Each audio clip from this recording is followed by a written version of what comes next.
Welcome to Prepare For Takeoff. I'm the creator and host, Cyrus. We're the podcast dedicated to amplifying Black excellence. Every week, we sit down with a proven professional or rising entrepreneur. And this week, we're sitting down with Greg King, co-founder and CEO of Team Nilo. Greg, what's up, fam? What's going on, Terry? Man, I'm good. As they say, blessed and highly favored, my brother. 100%. All day, every day. Just wanted to give the opportunity to kind of share your story with our viewers and listeners. I know you're doing a lot of things in the community, but I know you didn't start there. Everybody has a journey, and that's what we're all about. We want to tell people's journey and get those virtual flowers. A lot of brothers, we don't get enough of those. We're giving out flowers, but we don't get enough in return. So allow us to give you those much-deserved virtual flowers, man. But I know you're based in Texas now, but you didn't start in Texas. You bounced around, especially as a kid. So kind of want to take it back to the beginning, man. So where are you originally from? Well, I would like to say I was conceived in Long Beach. I was born in Springfield, Massachusetts. Okay. All right. And then, go ahead. Yeah, my mother was a senior in high school. She went to Santa Ana High. My dad, he's from Inglewood, Los Angeles. He went to Inglewood High. They met at a party in Long Beach. Long and short, my dad ended up going in the Coast Guard. And so I was born Springfield, Mass, Basketball Hall of Fame.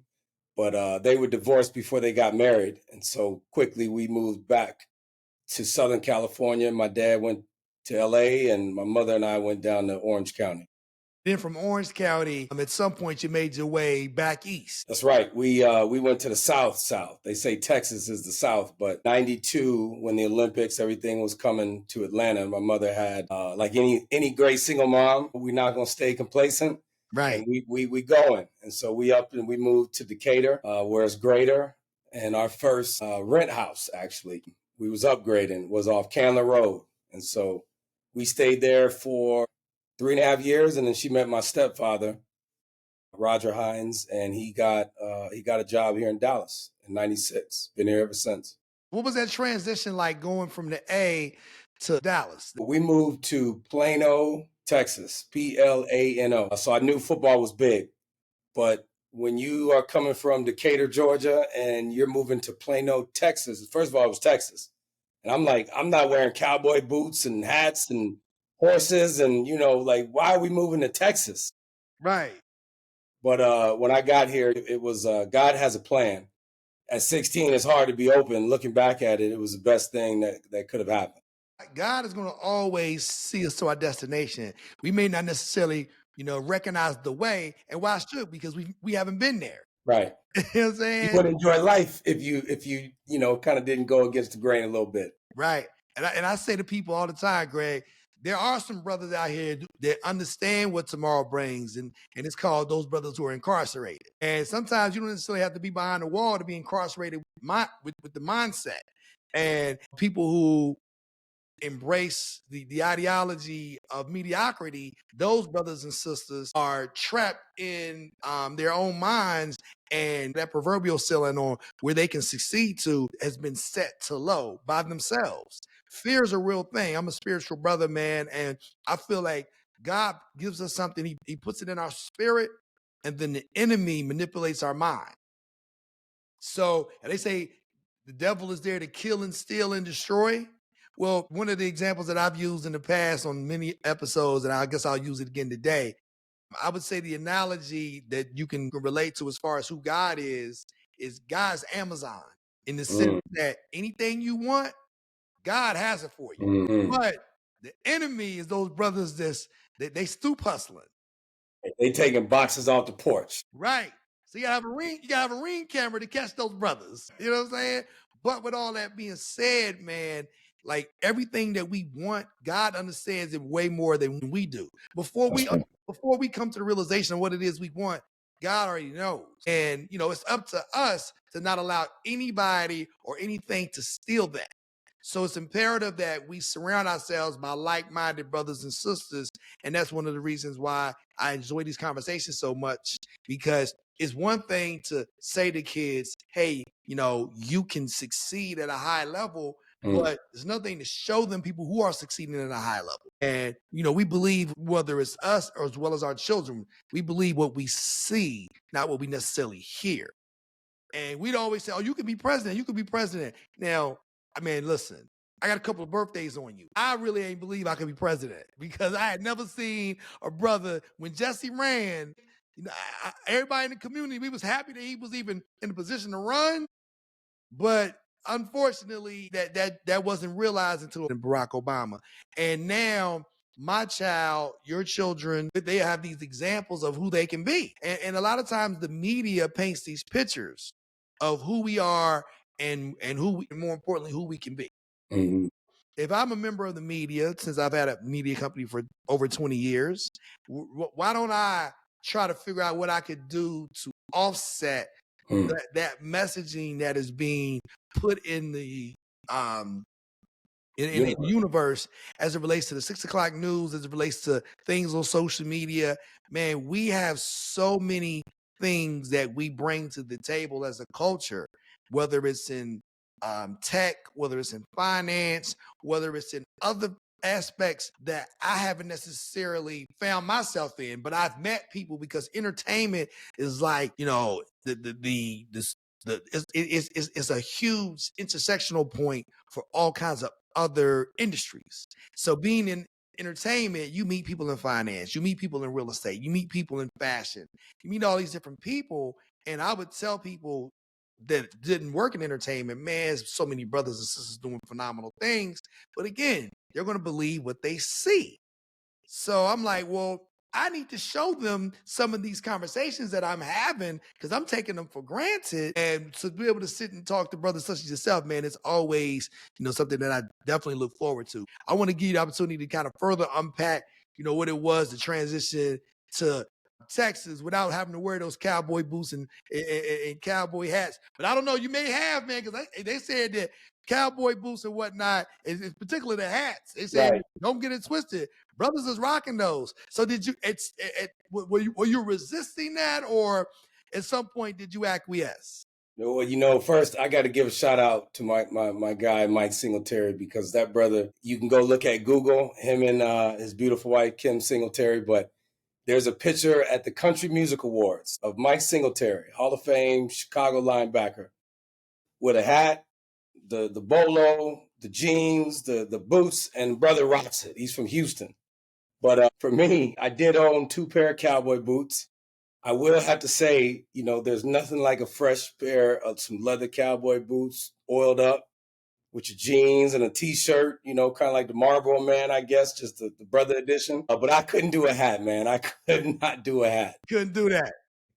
And when I went there to Texas a couple of times and I seen brothers rocking a cowboy hat, it was an adjustment period. And I will say this is the power of perception, right, and what we've been told. Right. Now, realizing that the brothers were the original cowboys. Right.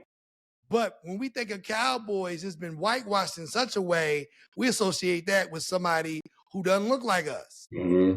But those brothers have obviously been enlightened. Like, man, you tripping. Like, they stole that identity from us as they stole so many other things. So we taking it back. I'm a Cowboy fan, so that kind of, you know, it kind of goes 2 ways now. No, but no, you're right. You're right. And I think that's the thing is my mother exposed me at a very early age. My father exposed me at a very early age. But for my mother, it wasn't a question of could you be president, even though I may not, you know, only through history. I think it was more, well, I don't want to be president. You know, what I want to be is something that's extraordinary, but it's on the ground. Mm-hmm. Because I think sometimes we can get comfortable and we can sit in a position, and it's easy to, you know, I used to say it's easy to manage a P&L from afar. But when I went into the healthcare and the dental industry, I knew every position. That's the way I liked it. And the way I enjoyed that was, you know, one is if you want someone truly to do what you do, right, and do it the way, then you got to model it. You got to embody it. But 2, my mother was always no tolerance, non-negotiable, and no excuses. And so I know if I can get it done, it's no excuses, right? But now it's when things don't get done, how do you coach people through? But my point was, you talked a lot about vision. And I think that's what's interesting of where I'm at now from where I've transitioned and come from. It's all related of the story, but it's, hey, how could we do this, amplify that, right? To show all of those young brothers and sisters that they may not have four walls, where they can see something, right? But this is a way where content that resonates, right? There's a lot of ways to distribute that content and put it in ways where you can scroll and you can see it. And if you can see it, you can be it. I totally agree, man. So now professionally, now I know you're in the content space now, but how did you get there? Like when you first graduated from college or when you first started out professionally, what was your first career path? Wow. Well, since it's part of the story, and you'll know this, you remember the movie Higher Learning? Absolutely. Yeah. So I like to say I was Ice Cube in college. It took me a while, but my grandfather always said one thing is, you get that piece of paper, grandson. You get that piece of paper, and it changed the game. And it truly did. But coming out of college, honestly, I had no idea. I was just more like, I've done it. I was introduced into the dental space, actually. Mm. And so I'll never forget telling my mom my first job, I'm an office manager at a dental office. And she's like, a what? Where? And, I remember being like, man, I think I'm going to really be good. I'm interacting with people and, they're going to teach me the business. They're giving me what is a Blackberry, and man, I'm not going to get into the part of dental, but it is sales. Everything we do is sales, and you have numbers and margins. But I grew right in my craft at the time, and really what it was I enjoyed people. I enjoyed helping people solve a complex problem right there on the spot. If you've ever had a toothache and they're like $22,000, and it's like, what does my insurance cover? Nothing. But how do you help someone overcome a situation? And then there was the business where, I did control a profit and loss statement, which really meant nothing unless I really understood every intricate detail and how each percentage and each line item impacts the next, much like life today.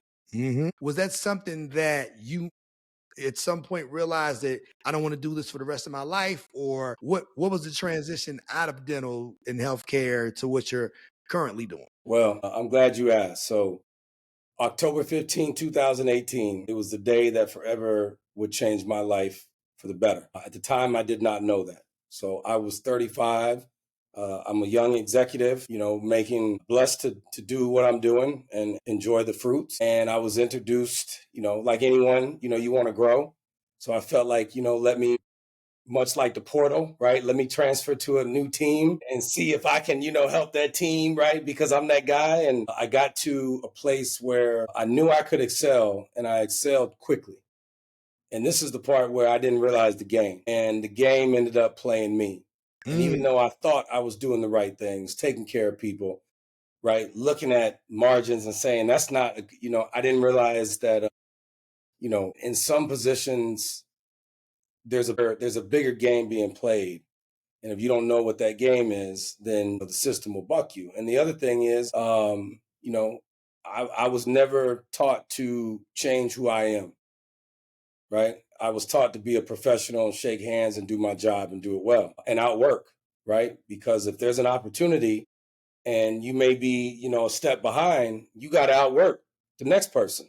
So that I like to say my work ethic, is I'm gonna outwork you. And if you want to outwork me and we outworking each other, imagine how far we get, right? Right. And so I had a decision to make. I could have pursued a legal suit because it was unjust. I didn't understand because I have a wife and kids and I'm going to church and checking the box, and this and that. I was like, this is unfair. I'm being persecuted for something that I didn't do.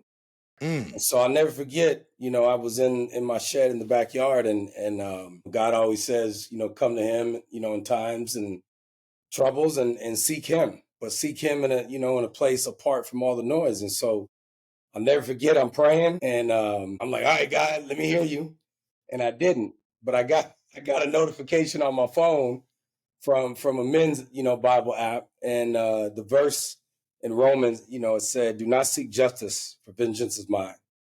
And for me, what that meant for me, because in the Bible, there is a time for everything. This was a time for me to let go. And so I really felt At that point, hey, I'm gonna let go. I got 2 degrees. I got a good resume. I've done business. I'm like, I always say Des Bryant because I'm a Cowboy fan, but I'm like Des Bryant. I'm gonna lead the Cowboys, and someone's gonna pick me up as a free agent.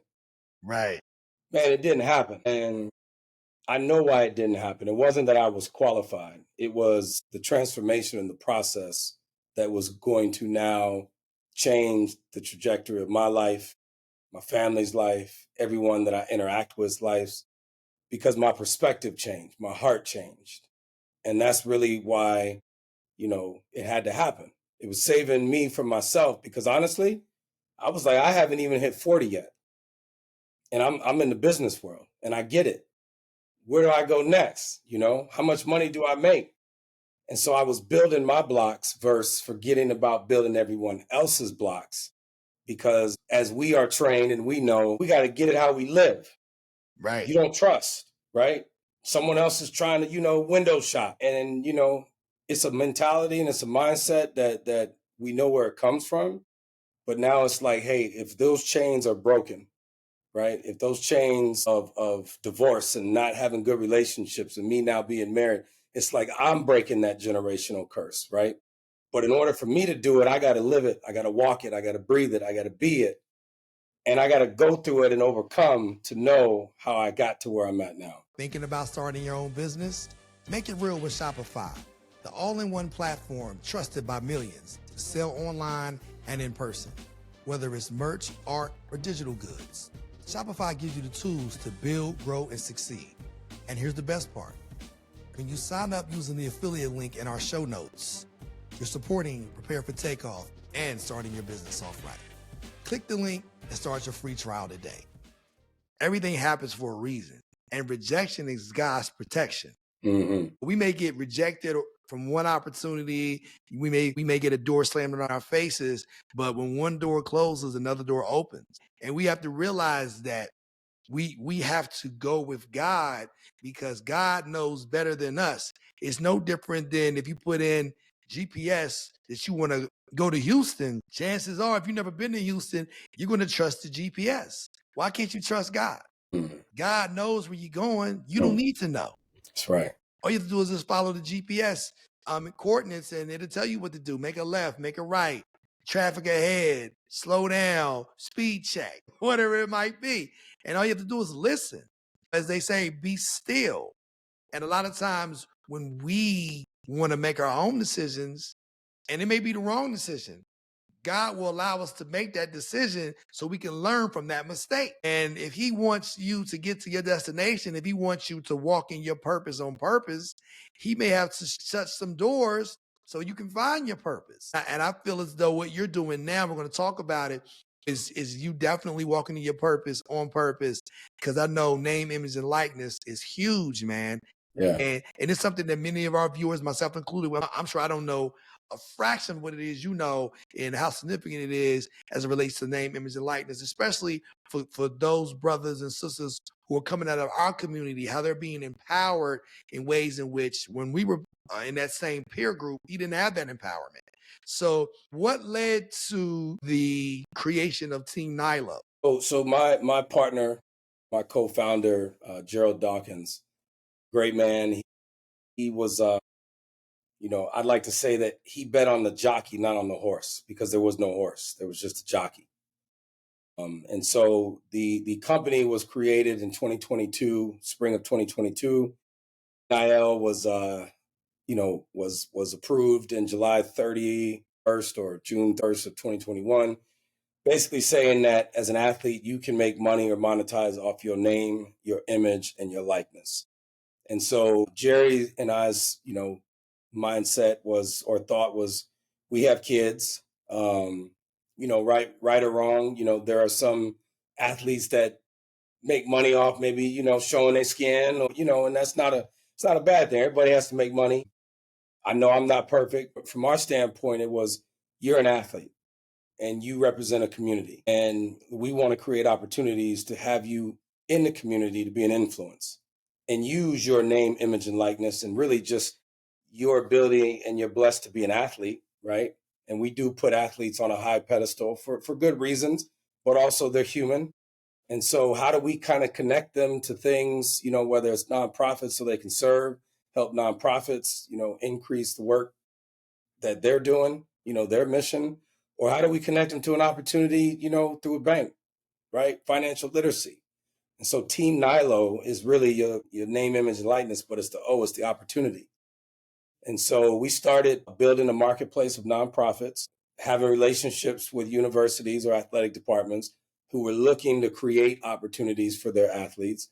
And so it became cause marketing or just managing the impact, making sure the athletes showed up, did the work. But I was very intentional, Terry. It wasn't, hey, you're Terry and I want you to just go down and do Meals on Wheels. There's nothing wrong with that. But from my standpoint, everything had to be one, authentic, but it needed to be true to who the person was, right? The athlete. And that's how I started to get into this. Well, man, it's producing a lot of good content, meaning we were capturing things that I was just very intentional about. It was just my nature. And so this is how I started realizing this creator economy or influencer marketing space and really connecting these kids to things that were, who they are. Right. And so I like to say, your name, your image and your likeness, well, that could be defined in a lot of different ways, but it's your story. Right. How does that name, come to be what it is? And so when you know your story, that's really your brand. Mm-hmm. Right. And now when I know my story and my brand, I can express who I am as a person, which is my image. It's what you see. Right. It's just my craft of what I do on the field. I happen to be great at it, but I'm more than just a last name and a jersey number. And so Right. whether the market will define your value, it will happen. It happens in the professional, happens in the career. But how many of us don't know our real internal value, our real purpose, and why we were even created? I know I did not. Mm-hmm. And so now, being in the space of storytelling, helping athletes share their why, it's a real powerful intersection for me because now it becomes a ministry or it becomes a way for me to disciple, not to say, hey, this is what you need to do, but let me share my journey, my story, my mess ups, right? Because everyone's going to want to empower you, but let me help educate you and let me help equip you with the knowledge, the resources, and the tools. And now let's package this up in a way that's like a professional resume. Mm-hmm. Stories, content, right? And now you can go walk in your purpose when the game is over, right? You've been connected to all these opportunities. And it's like, hey, I already know who you are. Well, how? Because I saw your story. Before I forget, Justin Harrington, he was the first young man that all this kind of really accelerated. And there was an article that was written that said, after you hear this story about Justin Harrington, it may change the way you see NIL. Mm. And so Justin was at Oklahoma, went to Washington, and now he's at West Virginia, Justin Harrington. And so that young man right there is a special young man. And there's a lot of Justins out there. I look at it like this. A new industry always is going to have sharks and wolves, right? Because it's an opportunity to feast. Mm-hmm. And if I hadn't had a transformation, I'm always, because we're human, we have flesh. We're always looking for a way to, fill our cup. Let me fill my cup before I go and help, fill somebody else's cup, right? Or maybe let me fill your cup, young athlete, because I know I'm really filling my cup, right? And I got multiple cups. That's the importance of helping a young man or a young woman, right? To know who they really are, right? To really understand, because the lights will go out, your value is going to diminish. There's going to be things that's not, but that's to me, that's strength, right? When you really know who you are. So if someone says something to you, it's like, man, it's like Dr. Martin Luther King. I think about the strength to hold back, man, nonviolence. And it was because he knew purpose, but he knew, who he was as a man of color. Like that strength is to me, it's missing. And Right. it's not that it's not there. I think when I met you, you said something is, we're all operating in silos, right? And it's like a football huddle. How do you come together and everybody has a role on the team. I may be the center, but man, if Vic gets to the end zone, Vic is going to give me the ball as a center. I'm going to do my little, and spike the ball. And you know what? I may not get any interview at the end of the game. But man, we winning as a team. Mm-hmm. And we got to realize sometimes it's not your season to win, but you still winning. Right. And so that's to me the importance of saying, hey, I figured out, well, I'm still trying to figure out when God's still working on me that I'm not the seed planter, the waterer, and then I'm like picking up the crop. I may just be planting seeds, and now Stories is doing the watering from someone else's seed that's been planted. But I can't save everyone. What I can say is there's a platform that collectively, right, we can reach hundreds of thousands of athletes and generations, because we know right now in Black culture, it is an artist or someone that's famous. Most of the time, it's an athlete, and there's nothing wrong with that, because sports teaches us competitiveness, teaches us how to get along, with the team. But the thing I like to say, NIL in a lot of ways is dividing, because it's about the I. That's why we are about Team Nilo, because it is about the team. And whatever that team looks like, you can get to where you want to get to real quick. That don't mean you're going to stay there. And that was me in my journey, man. I got to the top of the mountain. I was like, I'm going to park up here. I'm good. Where everybody else? Why y'all ain't up here? Right. And man, when you get booted down that mountain and there's no like tent on the way down Mount Everest to like at least like, whoa, I never want anyone to go through that. I want them to know, hey, you may get bumped down, but check this out. It may be 100 feet, but hey, Brother Ty, he's got a net. You may get knocked down again, Brother Greg, he's about 300 feet. But we're not going to let you get all the way down to the ground. That's dope, man. It goes back to the African proverb: if you want to get somewhere fast, go alone. If you want to get somewhere far, you have to go with others. And you need to build a team. And that's what big business is built on. If you come into an organization, if you were to step to Nike and said, hey, listen, I'm Greg King, and I'm just Greg King. And, I don't have a team. It's just Greg King, me, myself, and I. They may have a multi-million-dollar opportunity that they wanted to give you, but you wouldn't get it because they wouldn't think that you had the bandwidth to be able to make good on whatever it is that they need from you, because they're looking for somebody who has a team so that they would have the bandwidth to do all of what's going to be required to execute on making that a reality. The fact that you have a team, it opens you to an assortment of different opportunities. I give you one of my music industry stories. One of my friends shared with me. He was in the studio with, this is years ago, of course. He was in the studio with RZA, and he was playing some tracks, and RZA was like, yo, man, them joints is hot. Like, who's your team? And my guy was like, I don't have a team. RZA was like, man, you asking to be robbed. Because in the industry, you have to have a team, bro, because you spoke about wolves. Oh, it's wolves on steroids. And if you don't have anybody to protect your interests, and you're not insulated by people where it's not just you and you have a strong team around you, then that's going to encourage people to come at you in a way that doesn't serve you well. And I feel like business is the same way. That's why when we've been able to do business with people like HBO, Comcast, AMC Networks, because we have a team. You have a team, Team Nilo. And then these kids are getting up there, despite how name, image, and likeness is all about the athlete, you're able to educate them on the importance of a team. And that's something that will carry them beyond the sport. Because even if they have this kind of success that an Ant-Man is having, that Kyrie Irving, because I know you're in Dallas, right. Or then Luka, who just left Dallas. Right. But they can have all the success in the world individually, but they will be part of that 70% of athletes 5 years removed from playing their last game who will be probably filing for bankruptcy if it's just them succeeding by themselves. But they build a team like Cam Newton, you begin to see how he's building his brand. If they build a team like LeBron James, how he's built his brand. And I'm so in awe of LeBron because one of my childhood friends, shout out to Chris Lowe, he told me he's originally from Ohio, but he spent his 10th, 11th, and 12th grade year in West Virginia. We went to school together. And when he went back to Ohio and started getting married, he was telling me about this kid. He said, yo, miss this kid. And he's going to take over the league. He's going to this. He's going to bring his team with him.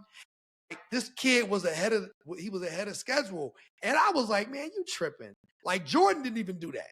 And Jordan was obviously the gold standard. Right, right. Well, obviously, when it comes to team and when it comes to us, right, I feel like LeBron is the gold standard. And to see how many millionaires he's created. And now I know he had, and I know you would appreciate this, and so to our viewers and listeners, he showed me one of his wedding photos, and I obviously attended his wedding, and he was like, yo, check out my usher. And I was like, snap. Guess who his usher was? LeBron. Maverick Carter. Yeah.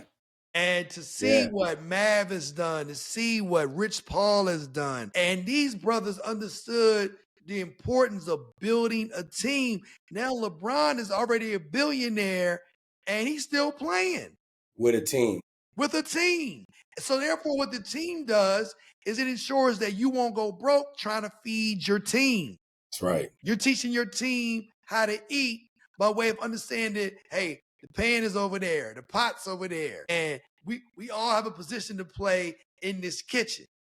And he's empowered them accordingly, and now they have their own area of expertise. And to have a Team Nilo, you can use as an example for these athletes and say, listen, you might be the man at Arkansas. You might be the man at UT. You might be the man at Alabama. You might be the man at West Virginia.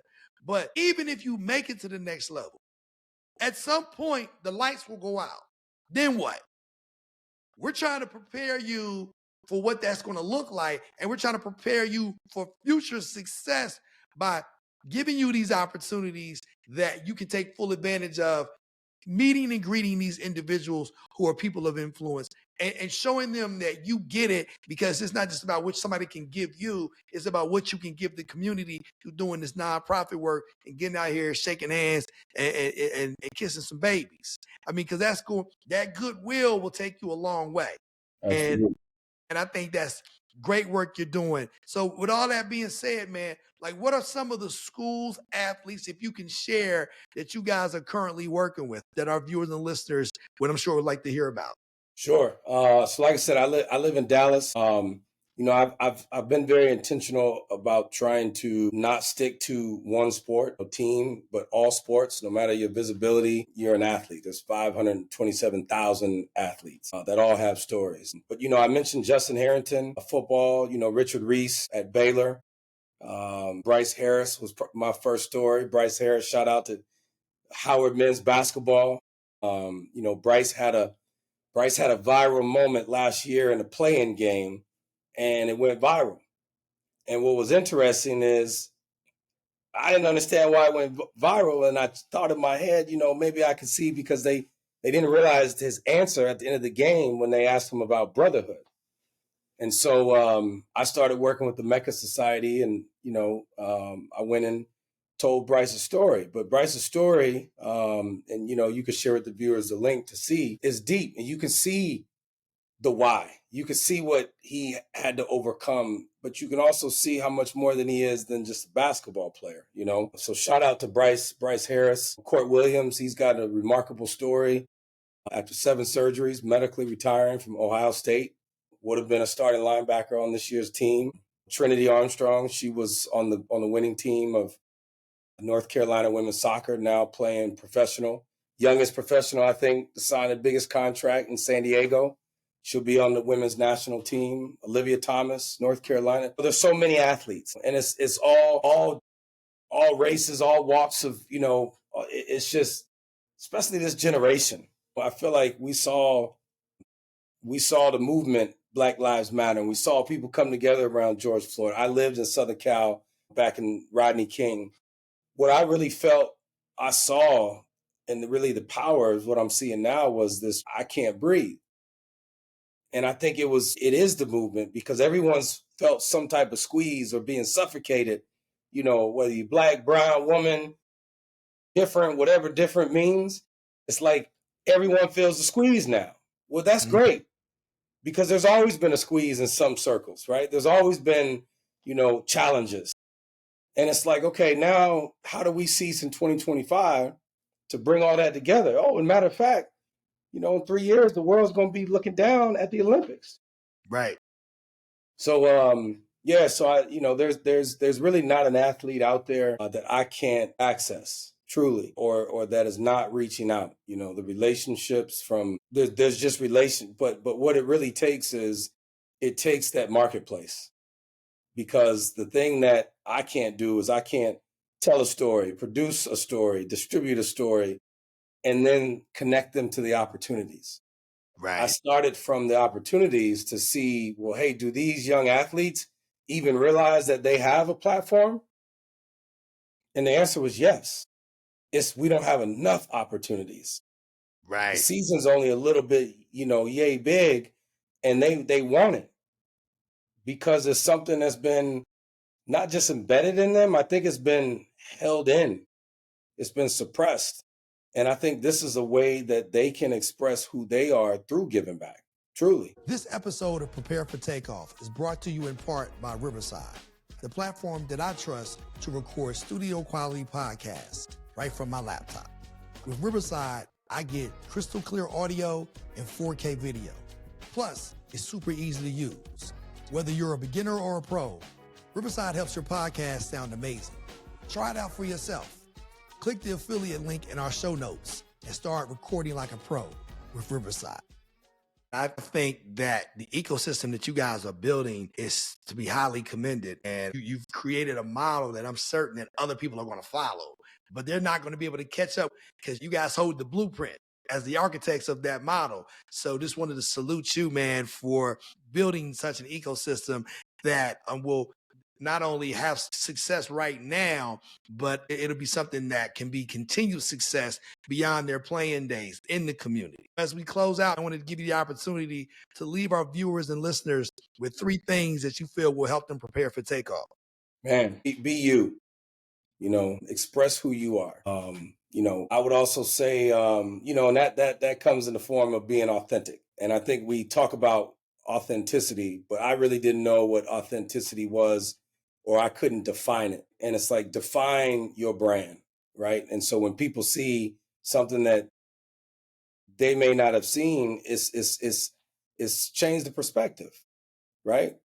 And I think a lot of what prejudice and racism is just lack of exposure, right? And so the other thing I would say is be proactive. I love to change perspectives. That means I got to go and shake your hand. Hi, I'm Greg King. What's your name? Speak. Because if you don't, then there may be a perception. And then I say the third thing is we need to collaborate. What you're building here is a collaboration of beautiful minds, successful, individuals that at the end of the day, this is not a, take over. What this is just, hey, we want to paint that picture to a young child out there that may not have a father, or maybe their father is lost. Man, give them a vision, give them hope. Even a brother that's locked up, Paul in the Bible was locked up, right? Because this ain't it. So I think if we don't collaborate and be authentic, but know what authentic is to yourself, not as a whole, and then just, open your mind and your heart. Hear somebody out, because when you listen to someone else's perspective and ask them that question, well, why? Why do you think that? Why? Whatever they say, it's not to combat it.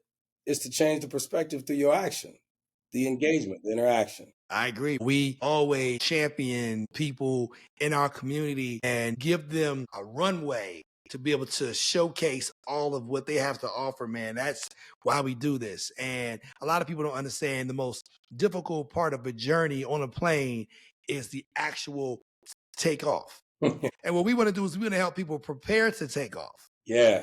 and to show them what that looks like, whether you're new to the marketplace, whether you're trying to go to another level in the marketplace, or whether you're trying to change professions in the marketplace. We want to give you plenty of examples of individuals who are willing to share their story to show you that success is there. It's for the taking. It's a matter of you moving in that direction and be intentional in walking in your purpose on purpose. I feel like if you follow your passion will lead you to your purpose. You know, I would say there's one more, just listening to what you said, is a lot of us don't realize how greatness is in us. Take the first step. Right. Just do it. If it's in you, go create it. Write it down. Take a step, because I learned it's not failure. It's in you. But, you know, if you let the world dictate and say that you can't be, you won't be. Right. You know, and I never understood it. So take the first step, because you don't want to look back and say, what could have been? I wanted to also give you the opportunity to leave our viewers and listeners with, any of your contact information, how they can find you on social media, your website, whatever you feel comfortable with sharing. My website is Team, TEAM, Nilo, NILO.com.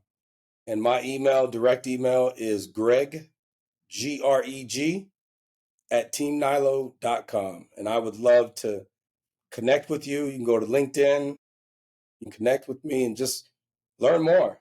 Rome wasn't built in a day, but Rome was built. But like you said, it took a team to build Rome, and it's going to take a team to connect these kids and really rebuild some walls. Absolutely. Well, Greg, thank you for showing us so much love and giving us so much of your time, because I know you have a busy schedule, juggling a million things, and, just wanted to salute you and your entire team and all of the work that you're doing. And hopefully we'll have the opportunity to find a way that we can work together, man, because we're always looking for new opportunities. We're always looking for ways that we can not just talk about working together, but actually working together with the people that we have on our show and people beyond the people that we feature. Because again, it's one thing to tell somebody what we should be doing or how we should work together. There's nothing to actually show them what that looks like. So hopefully we'll have the opportunity to work with Team Nilo, man. I definitely look forward to it. Most definitely. It's a must. And wanted to thank our viewers, our listeners, for all of your support. As you know, every week we will continue to bring you proven professionals and rising entrepreneurs. And all of these conversations, just like this one, will help you prepare for takeoff. Greg, thanks for joining us, fam. I appreciate you. Thank you for having me.